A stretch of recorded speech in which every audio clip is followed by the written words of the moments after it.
When a young black female student was murdered who had attended North High School, the family sought my assistance to work with the prosecutor, look through some of the evidence, the circumstances under which one of the alleged perpetrators hanged himself, knowing they came to me asking for my help. They knew that I opposed the death penalty. I reminded them of that. And I said, if through this process the perpetrator's identity is determined, I would be opposed to that person being sentenced to die. Every member of the family said, we knew that already. I said, but I want it fresh in your mind. But I have an example closer than that. I've said before, at the time my youngest sister died, that a baby sister has a special status with most of us. And there was a considerable number of years between my birth and that of my youngest sister. Some people thought she was my child. I was very close to her. When I attended law school at Creighton, sometimes I'd let her go with me because I didn't attend class, but it gave her a chance to go for a bus ride. And people would ask, how can such a pretty little girl have a father who looks like you? I said, well, first of all, I'm not her father. She's my sister. She had a son, my nephew, a few years ago. He was brutally murdered. He was shot in the head several times. The destruction was such that the coffin could not be opened. Some people couldn't wait to come to me and ask me, how do you feel about the death penalty now? I said, I still feel the same way. The state should not kill anybody. If the state were to do it, it wouldn't bring my nephew back. It wouldn't make my sister feel any different. It wouldn't make me feel any different, except that I would regret that a member of my family was used as a justification for something that I oppose with every fiber of my being. Senator Flood said that the cost should not be a consideration. In Richardson County, they didn't consider the cost when they wanted to put Michael Ryan on death row, and he's there now, but it bankrupted their county. Former Senator Vertiska had to come to the legislature to ask us to bail out his county because of the financial straits they were in. And Senator Flood talked about wanting to discuss who's on death row. Others of us will discuss who's not on death row. Before Senator Warner died, he made it clear that he thought it was inappropriate that a new prison should also contain a death chamber. He was opposed to the death penalty. The death chamber is there. It is clear that I have not been successful. Senator Schmidt, who is not a sentimentalist, came here as a strong advocate of the death penalty. After being here a number of years and observing the skewed way in which the system operates, he became a strong opponent of the death penalty. I will mention some of the things that happened in Senator Flood's county while they were trying to prosecute those capital cases in terms of not having enough money for the public defender, for the prosecutor, and how court clerks had to prepare lunches for jurors because they didn't have the money to purchase. Those are matters of record. Thank you, Mr. President. And I thought, what has this act done to society? We are all diminished by an execution. That's why we build prisons, to protect ourselves from those less too violent to live among us. So if the threat is no longer there, then our actions are simply built upon vengeance, an eye for an eye. What I remember in this day, or this daytime execution, are the images of the quiet dignity of those protesting the death penalty, standing in quiet, prayerful attitude, and I remember thinking, why am I not there? And I knew that I could never remain quietly on the sidelines again. Had Robert Williams had sufficient legal counsel early in the case, it probably wouldn't happen. So I stand in full support of LB 476. Thank you. I will join the others in supporting Senator Chambers' LB 476 today. I have, as a lawyer, researched the issue of the death penalty. I've watched it take place in the courthouse in Douglas County, the trials, and I've come to conclude that the death penalty makes certain promises to the people of the state of Nebraska that we want to have true. We want to believe in the death penalty. We want to believe that we can avenge the murders, the heinous murders of people in our society. We want to believe that in the worst way. And as state senators, we want to be able to deliver some relief to the families of those victims. And the death penalty makes us certain promises. And I would submit to you that the promises that the death penalty makes to us are an illusion. They are an illusion built on a myth. And the myths of the death penalty are an illusion. The myth that the death penalty is a deterrent is an illusion. We have had study after study, and every credible study has indicated the death penalty is not a deterrent to these types of murders. We want to believe in the myth that everyone who commits one of these terrible murders is going to find himself one day in the death penalty, in the electric chair, and responding to and accountable with his life. In fact, we've had 175 death-eligible murders in Nebraska since the death penalty was reinstituted. We have put only 31 of those people on death row. And of the 31 people we've put on death row, only 3 of them have been killed by the state. That is, just among the 31 who have been there, that is a batting average of 7.5%. We are not making those who kill accountable with the death penalty.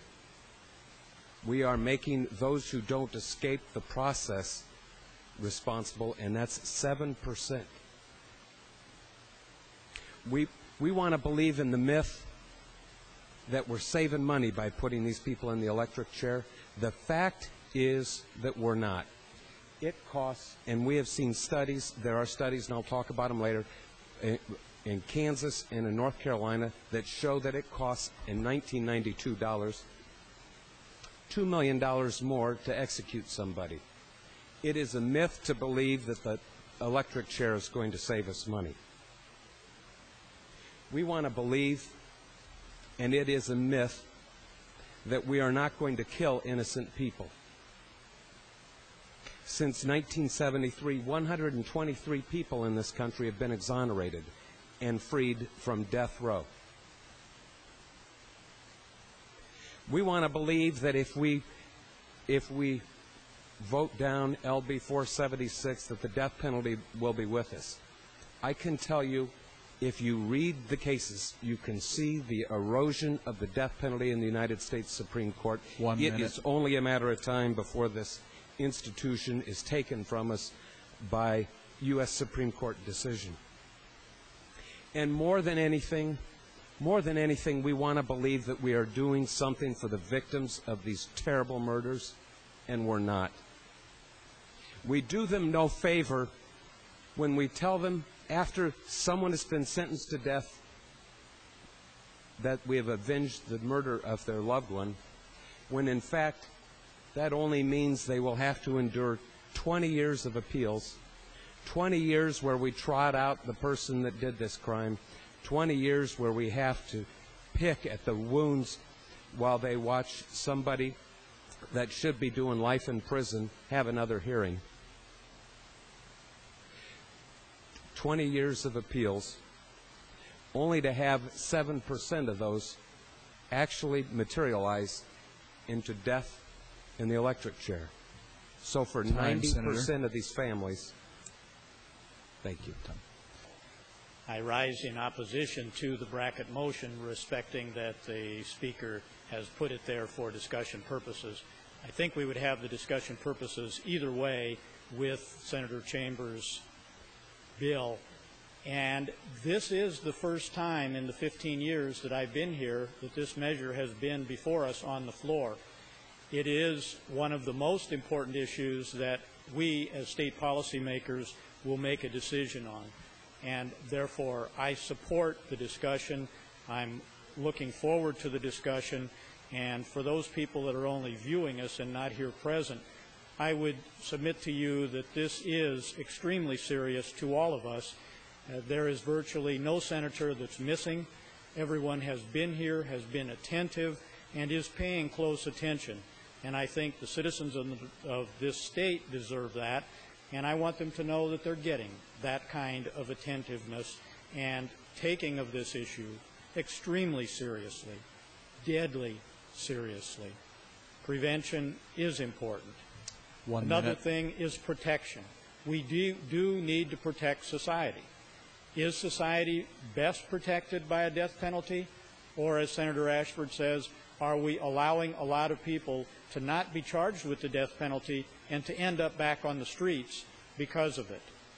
Perhaps Senator Chambers' proposal of life imprisonment without an opportunity for parole is better protection for the public. And I have questions. Are there inconsistencies in sentencing, or is the process truly fair and fair in all instances? What are the costs?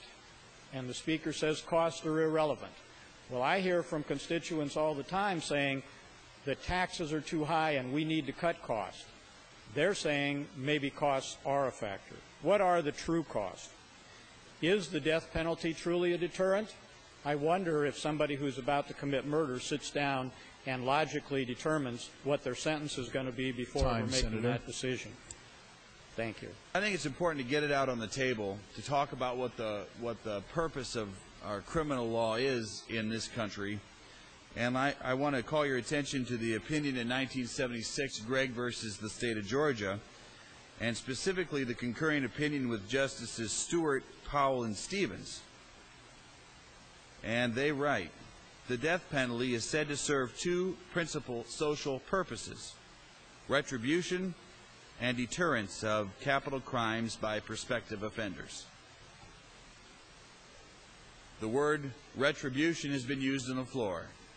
I can understand where an opponent of the death penalty, or I should say a proponent of LB 476, will hear that word and say, see what you're doing? You're doing this to get back at them because you're mad at them. Well, we are mad at them. That's on the table. But retribution is a recognized purpose of punishment. By definition, retribution includes an emotional component. I will not deny that. But does that automatically make it irrational, as claimed by Senator Cruz? I'm not willing to connect the dots between retribution and irrational. That's why we had Furman. That's why we have Gregg versus Georgia. That's why we had LB1 in 2002 and Ring versus Arizona. I think our court system has done a good job of making this a rational decision by the court system. But please don't connect irrationalism with the retribution side of our criminal law and its purpose, especially with regard to the death penalty. Is the death penalty a deterrent? Well, I think common sense says that it is. And again, I read from Gregg versus Georgia, specifically the concurring opinion of Justices Stewart, Powell, and Stevens. And they write, quote, although some of the studies suggest that the death penalty may not function as a significantly greater deterrent than lesser penalties, there is no convincing empirical evidence either supporting or refuting this view. We, and they're talking as the court, may nevertheless assume that safely there are murderers, such as those who act in passion for whom the threat of death has little or no deterrent effect. But for many others, the death penalty undoubtedly is a significant deterrent. There are carefully contemplated murders, such as a murder for hire, where the possible death penalty or penalty of death may well enter into the cold calculus that precedes the decision to act. And there are some categories of murder, such as murder by a life prisoner, where other sanctions may not be adequate, end quote. I think we're addressing the issues head on, and those are the issues, I think, involving use of the death penalty as a deterrent and use of the death penalty in part as retribution. Switching gears, let's look at what Nebraska does and what is currently in our law in Chapter 29.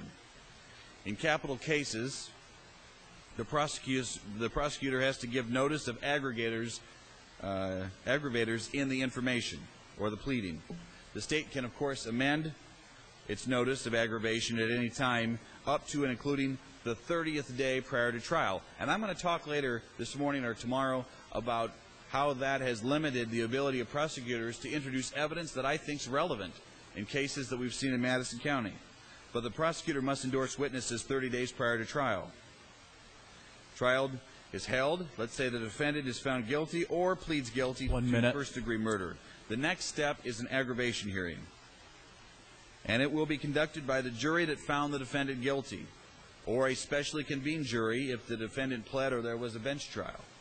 Or if the defendant waives jury determination of aggravators, the three-judge panel convened for sentencing will hold a hearing on the existence of aggravators. Again, 3 more steps to make a rational decision based on implementing the death penalty.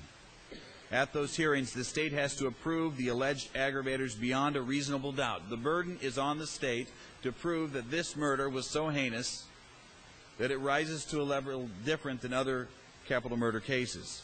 And if the jury decides guilt, it also decides the aggravators. It can consider any evidence received at the trial in determining whether aggravators have been proved. For an aggravator to be considered in sentencing, the jury has to find, and I might add, unanimously, that the aggravator was proved beyond a reasonable doubt. Thank you, Mr. President. Legislature. My last time speaking, I mentioned that most of the states have done away with the death penalty. I meant most of the states have been working on doing away with the death penalty, and there's more and more all the time, along with the U.S. Supreme Court, who's been doing away with the death penalty just about every time it rules on it. Something for you to think about. You realize that we have people walking the streets and in our prisons today, not on death row, who have committed far more heinous crimes than some of those we have on death row. With that, I'll give the rest of my time to Senator Chambers. Thank you, Mr. President. Thank you, Senator Peterson. And since I'm working on Senator Peterson's time, I'm going to depart from the path that I'd set for myself and deal with some of the issues that have come up. I'm glad that Senator Copeland described what happened at the execution of Willie Otey. There were not just racial slurs screamed literally and shouted. They were carried on signs, and they were broadcast all over the country and probably all over the world to show what a barbaric, vicious, brutal, vindictive state Nebraska is, and that is exactly how those mobs were portrayed. When Willie Otey was in the electric chair, and at some point I'm going to describe that procedure, they put a wide leather strap across the face, and there's a triangle cut in the middle so that the nose will be through that so the person can breathe. The witnesses said that it was put on him in such a way as to impede his breathing. So if you can't breathe, and then I will describe that process of directing the current through a person, that is a form of torture. That was one of the reasons that I agreed to be a special observer for John Joubert and Robert Williams, and it's fortunate in both cases that I was. What Senator Flood and others who support electrocution don't realize, because Senator Flood said he doesn't think that it's cruel and unusual punishment, when that electricity is applied, all of the muscles seize up instantaneously at the same time. Those that cause the arm to straighten out and those that cause it to bend. So they're working in opposition to each other, and they produce not only excruciating pain, but they cause dislocation and broken bones. John Joubert had a broken rib, in addition to the burns on his head, the burns on his leg, the blistering that does accompany these brutal. You know what electrocution is like? It's like a high-tech burning at the stake. But you'll be surprised when you hear what the experts and those medical practitioners have said about the course that the electricity follows from that electrode in the head to the electrode on the leg. When Robert Williams was being strapped into the chair, I was there. And although these guards were trying, I suppose, to do what they were required to do without being cruel, in their nervousness, they didn't do exactly what they were trying to do in the way they tried. 1 minute. Moving from Robert Williams, when they were strapping Joubert's hands down, his wrists down, he was very small. He told them that I can still move my hand. So they pulled the straps tighter, and that's when his hands began to turn blue. All of this is required. They had put Williams' elbow against that upright in the back of the chair, so what we call the crazy bone was pressing against that upright, and he was in pain. And I called it to the guards' attention. And it's like they didn't even hear what I said. So the director was in another room. I went and got him Harold Clark, and he came in and instructed them to reposition his arm and put the straps on correctly. There's no need to put these people through unnecessary pain because you don't like them. Senator Flood said, yeah, we don't like them, and that retribution is all right. Well, when you can see in that death chamber actions inflicted against these people who are going to die anyway, it shows a certain type of depravity that is called forth in those who carry it out. Thank you, Mr. President. Members of the legislature, when Senator Flood was talking about the heinous crimes and the aggravators, he perhaps was going to get to this further along in the discussion. But those so-called aggravators have had to be defined and redefined by the Nebraska Supreme Court because those terms were vague and devoid of meaning. And had not the U.S. Supreme Court allowed state courts to restrict the reach of various statutes, Nebraska's death law would have had to be struck down because of vagueness and ambiguity. So if you look at those aggravators yourself, and I hope you will at some point, you see whether or not in reading those words they convey any meaning whatsoever to your mind, especially in the context of some of the crimes we will mention where no death penalty was inflicted. When the term death eligible was used by some of the speakers, what needs to be emphasized and made clear, and I think they did when they mentioned it, but I just want to underscore it. These were homicides. These were murders where one or more aggravating circumstances were found. These people could have been charged with first-degree murder, and the prosecutor could have sought the death penalty. All of the factors were there, but in the vast majority of those cases, no death penalty was sought.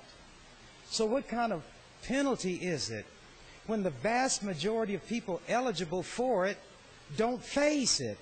It shows that there is arbitrariness, there is prejudice, and in some cases, believe it or not, there are county attorneys with scruples against the death penalty, so they will never seek the death penalty. That's in this state.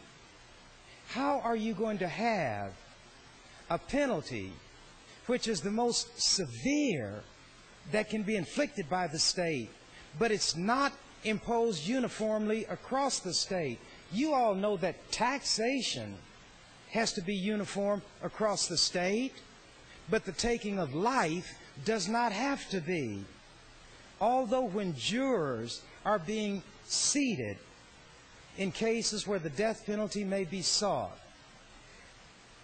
those jurors can be examined to determine whether or not they have any hesitancy about imposing the death penalty. And if they do, they're off the jury. That's why these death-favoring jurors are considered to be hanging juries. It skews that jury in the beginning by letting them know you are expected to come to a conclusion that will result in the death penalty. And in most cases, they oblige. And in a very large percentage of those cases, a higher court will overturn the death sentence, sometimes even the conviction. There's a man named Erwin Charles Simons who lives to this day. 1 minute. He killed an entire family in Sutherland. There were a couple of times when the Supreme Court reversed the decision. People were outraged, but the final reversal came that took him off death row was inappropriate misconduct by the sheriff.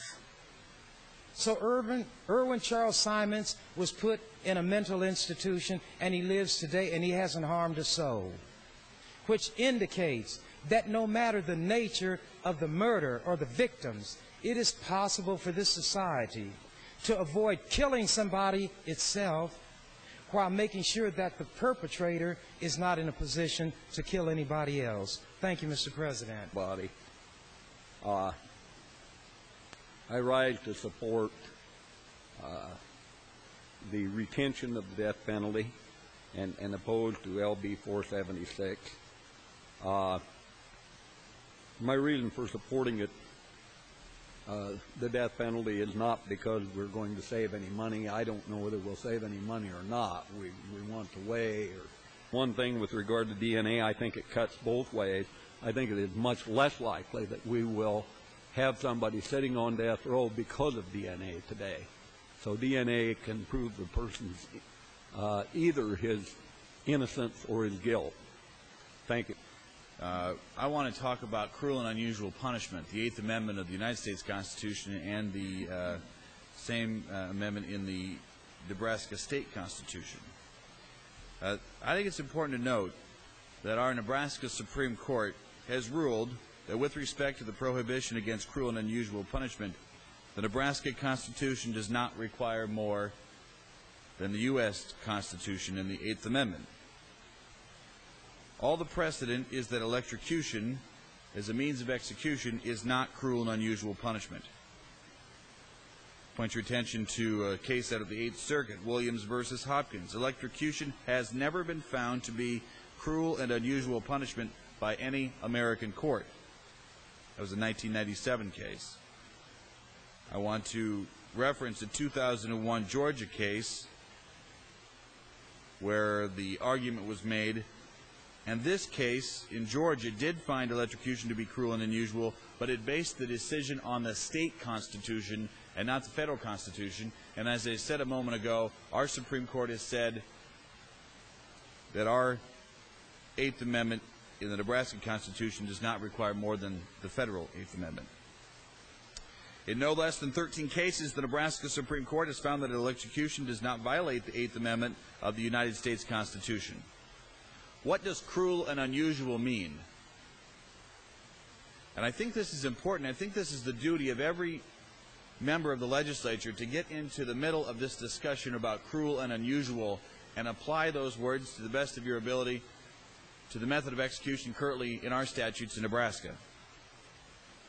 With respect to the death penalty itself, the punishment of death by electrocution, or the punishment of death itself, is not cruel and unusual, or more specifically cruel. It is only the unnecessary torture or infliction of pain that would make a particular method cruel in the context of the Eighth Amendment. And I'm citing several cases there. N. Ray Kemmler, an 1890 U.S. Supreme Court case, and Wickerson versus Utah, an 1878 U.S. Supreme Court case, and Francis versus Webster, a 1947 U.S. Supreme Court case. Let's talk about death by electrocution, specifically Nebraska's method. I'm going to paraphrase for you three different expert witnesses that testified to some of the trials in Madison County with regard to the question of, is the death penalty in Nebraska, does it constitute cruel and unusual punishment? And this is all in the record and the transcript of the Madison County District Court. First, a neurologist, Dr. Wilder, who has participated in numerous cases involving electroconvulsive therapy, testified that judicial execution will cause unconsciousness instantly and the prisoner will feel no pain. Dr. Wright, a forensic pathologist, participated in electroconvulsive therapy and autopsies of judicial electrocutions, reviewed numerous judicial electrocution autopsies, and confirmed that judicial execution would result in almost instantaneous unconsciousness. Nebraska's protocol would result in irreversible cessation of brain function within a second, and prisoner will not feel any pain. Finally, Dr. Morse, an electrical engineer with specialization in bioengineering, created a finite element analysis, which is a mathematical model to predict how substance or structure will respond to a given amount of force or energy, concluded that under Nebraska's protocol, 70% of applied current will enter the skull and brain of a person being executed, and the person would not feel pain or dread. It's hard to hear that, but I think we need to discuss the legal hurdle that has to be addressed, and that is this cruel and unusual punishment? Supreme Court of Nebraska says it's not, and with deference to the proponents of 476, I understand there's dicta in the Mata case from out west regarding the constitutionality of the use of the electric chair. I'll let the proponents of LB 476 share that information with you. But there has been no evidence of any botched executions in Nebraska. And a botched execution says nothing about the constitutionality of the method. By definition, it is the result of human or mechanical error, not constitutional infirmity. This is not an easy subject to discuss. No one, I'm sure, woke up this morning and looked forward to this discussion. But it is the serious policy debate that I think Nebraskans expect, and I intend to come back with a discussion of aggravating and mitigating circumstances. Thank you, Mr. President. Been listening to this debate, and it's been an excellent debate. And I would like to respond a little bit to the discussion about cruel and unusual very briefly, because I don't think that's what we're talking about here particularly. The debate about whether or not, when I was here in 1988, we discussed lethal injection. The debate was primarily engaged on that topic. Is electrocution cruel and unusual punishment? The issue, I think, today is the issue that is simply put. Senator Lathrop talked about it, and I agree with Senator Copeland. Every one of us at some point in this debate, when it comes time to vote, is going to have to reach down inside themselves and make a decision. And I respect very much what Senator Copeland has said, because I think all of us have had our thinking evolving over a period of years as we've watched this issue. To me, the issue is very, very simple. Are we safer with the death penalty or not? It is clear to me that we are no safer with the death penalty than if we did not have the death penalty. The committee hearing this time was opening a book for me to get into this issue. I would invite all of you, and it's a tedious job, but to look at the Palmer case, a Supreme Court case in the 1970s, where Judge Kravosha listed the 150 cases where the death penalty was not imposed. And I'm not going to go over those, but they're dismemberment cases and robbery cases where people were shot in the back of the head. They're the most heinous crimes. You can't find any more heinous crimes. But in point of fact, for whatever reason, those cases did not result in the death penalty. When the Supreme Court looks at the aggravating and mitigating circumstances to make its final review, it doesn't look at those 150 cases. It doesn't look at cases where the death penalty was not imposed. It looks at cases where the death penalty was imposed. In order to be not arbitrary, in order to be appropriate in evaluating these cases, one cannot avoid the fact that in Nebraska we have had and continue to have homicides which are extremely heinous and cause tremendous, grievous harm to families.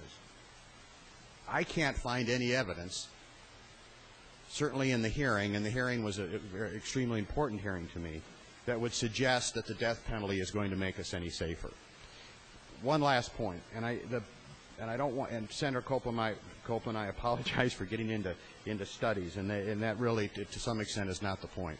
But this body did vote to have a study done on the death penalty, as I said 4 years ago. And one of the conclusions that it came to was the death penalty is much less likely in cases where the victim is of a lesser social economic class. And I have my personal experiences, and we all do, but as executive director of the Housing Authority, on more than one occasion, going down to a murder scene where a young child or children were killed, and going to talk to the families of those children. And there is not, those victims will always be victims. Those families will never have closure. And having the death penalty in Nebraska did not prevent that homicide. My point here is that we must decide as public officials, are we serving the state by imposing a penalty that is rarely imposed, 1 minute, that is exceedingly costly, and that clearly does not make us safer? It does not make us safer. Let's put our resources behind efforts to improve our criminal justice system, to improve apprehension, and to solve the real problems that we have to solve. It's not a constitutional argument particularly. It's an argument about public safety and the safety of our citizens. Thank you, Mr. President, members. proceed with the question of the method of execution, but I will do that at a later time because I have an amendment to substitute the guillotine, which is much more efficient, much less costly, and much less threatening to the person that's being executed. I find it bothers us because we say that's too messy, but hey, hello, we're trying to kill somebody. I would rather speak this time to the thing that's a problem for me, especially the pastor, when people say, well, you're a bleeding heart. Well, that's silly. That's just absolutely silliness. I'm not having any feel for these persons. As someone has said, they merit the death penalty. I don't question that. I don't question that at all, except for those that are mentally retarded. 44 of the people we've executed in the United States were under 70 IQ. And again, that's something we could talk about at another point. Some assume because I value religion that I am impressed by a jailhouse conversion. Well, that's great, but it's completely beside the point. It does not change the fact that this person has committed a heinous crime and should pay for it. My preference, lifetime imprisonment. The person does not get a get-out-of-jail-free card by being suddenly religious. And I do want you to understand, I've had people suddenly religious lying on a hospital bed. They thought they were going to die. And, you know, you respect that conversion, but I'm not impressed by it. I've not had one single case of a person who then lived who changed his ways. It was all fellows. So a deathbed conversion doesn't really convince me of anything. It is not about him. It is about me. I want not to kill anyone. That's where it comes down for me. I want not to set a killing example for the kids on my street, because as a member of the legislature, I am participating in any execution, and so are you. We can't get out of that. I want not to encourage violent persons to use this method of getting rid of their agitator. I want not to feed the anger of the person who is down and out, which is what we are doing. As a member of the legislature, I'm involved in state murder any time it occurs. I can't get out of that. I can't avoid it. My vote isn't going to clear me. I am a part of it. You are a part of it. We are a part of it. And that's why the conversation is so serious. Shall we kill someone who has hurt us, offended us, done a dastardly thing against us? That's the question. And I do not want to kill somebody for that reason. I do not want to set that example. I think it is a terrible behavior on our part to set that example, and I would hope that we will take another course. Thank you. I enter this body as a longtime supporter of the death penalty. I made this clear in my campaign, much to the consternation of many of my friends. I've always felt that the most extreme crimes require the most extreme punishment. However, I did not and do not believe that all capital crimes require capital punishment. I believe that capital punishment may be the most appropriate in only the most extreme cases, the most conspicuously offensive crimes. I agree with Judge Jackson of the Nuremberg trials when he stated, "Some crimes are so calculated and so despicable that society cries out for justice." I spent a great deal of time this past weekend reading literature on both sides of this issue. I found some impressive studies, both academic and non-academic, that made strong cases for the death penalty, some against. Some studies showed strong statistical evidence that the death penalty is a deterrent to capital crimes. Others, seemingly just as valid, would show statistical evidence to the opposite. But one thing stood out in this literature, and it stood out clearly, and that is the presence of bias in the application of capital punishment. The death penalty appears to be heavily biased against racial minorities and the very poor, regardless of their race. I find this most disturbing.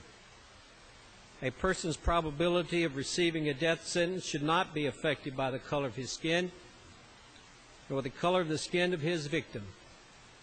A person's economic circumstances also should not matter. My weekend reading has created a great deal of anguish in my own heart and some doubt in my mind about this issue. I talked with many opponents of the death penalty, including one of my oldest and best friends who has served for many years as the paid consultant to the national organization that opposes the death penalty. Still, I struggle with this issue. So I plan to listen very carefully to the debate. I'm taking notes because I want to know what you think. I want to hear the evidence. I want to hear the arguments for and against. And I will keep an open mind. This is an important debate on a very solemn subject, and given its gravity, it should not be otherwise. Thank you. Thank you, Mr. President, members of the body. First of all, I want to thank everyone here in the legislative body for paying so much attention to this issue. I have never experienced this before as long as I've been down here, and this is just my 5th year. But there are probably more senators on the floor in their chair this morning than there ever has been. One of the concerns that I have is that as Senator Flood has brought up the issue of the bank shooting in Norfolk, I did lose a constituent in that happening. And I'm a firm believer that a person should not take another man's or person's life. I truly believe that. But I think one of the issues that we have before us is, because this happened, what were the circumstances that led up to this? Were these people of sound mind? No, they were not. Were they involved in drugs? The majority of the time, when something like this happens, they were. I think that's where we can have an impact of allowing drugs or the utilization of drugs. I think those are the components that get people to that situation. Many times you hear that they refer to that, the use of drugs, so they can accomplish what their mind has set out to do. And also, the use of the weapon. I am totally opposed to the concealed carry, to the use of weapons. I do not like them at all. I just think that we've got such a serious matter here this morning that we need to really concentrate on what we're trying to accomplish and how we're going to try to accomplish that. But I think the overlying fact is, you know, what are the things that people are referring to or leaning back to so that they can accomplish that tragic incident, just like what happened up there in Norfolk. And I feel that those people, whether we take their life or not, you know, they're not going to be killing another person. They're in the institution. They'll be in there for life. So with that, I'll give the balance of my time to Senator Flood. Senator Flood, you have about 2:10. Thank you, Senator Stuthman. Members, appreciate the extra time. I think it's important to note as we continue to talk about the rational decisions made by our court system for a first-degree murder case, let's talk about the aggravating circumstances that the state's required to prove. And might I add, under the rules of evidence and beyond a reasonable doubt, both very big burdens. Whereas mitigators, to the best of my understanding, can be introduced to the court without the rules of evidence and application. What are aggravators? Let's talk about the standards for which must be present, at least one must be present, before a defendant is sentenced to death by a district court in the state. A, and this is under Section 292523, the offender was previously convicted of another murder or a crime involving the use or threat of violence to the person, or has a substantial prior history of serious assaultive or terrorizing criminal activity. B, the murder was committed in an effort to conceal the commission of a crime or to conceal the identity of the perpetrator of such crimes. Senator Whiteman raised that issue in his remarks this morning. C, the murder was committed for hire or for pecuniary gain, or the defendant hired another to commit the murder for the defendant. 1B of Section 292523 is unnecessary.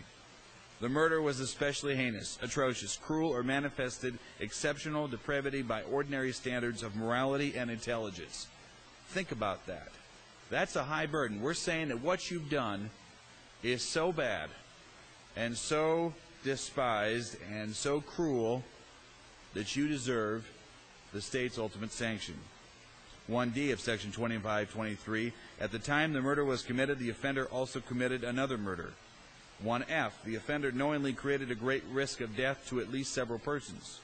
1G, the victim was a public servant having lawful custody of the offender or another in the lawful performance of his or her official duties, and the offender knew or should have known that the victim was a public servant performing his or her official duties. 1H, the murder was committed knowingly to disrupt or hinder the lawful exercise of the function or the enforcement of the laws. Thank you, Mr. President. I have a lot of respect for the court systems, the tremendous load they carry. 1 minute. The work they do, but mistakes are made. When we're talking about the life of a human being, we can't afford mistakes. Thank you.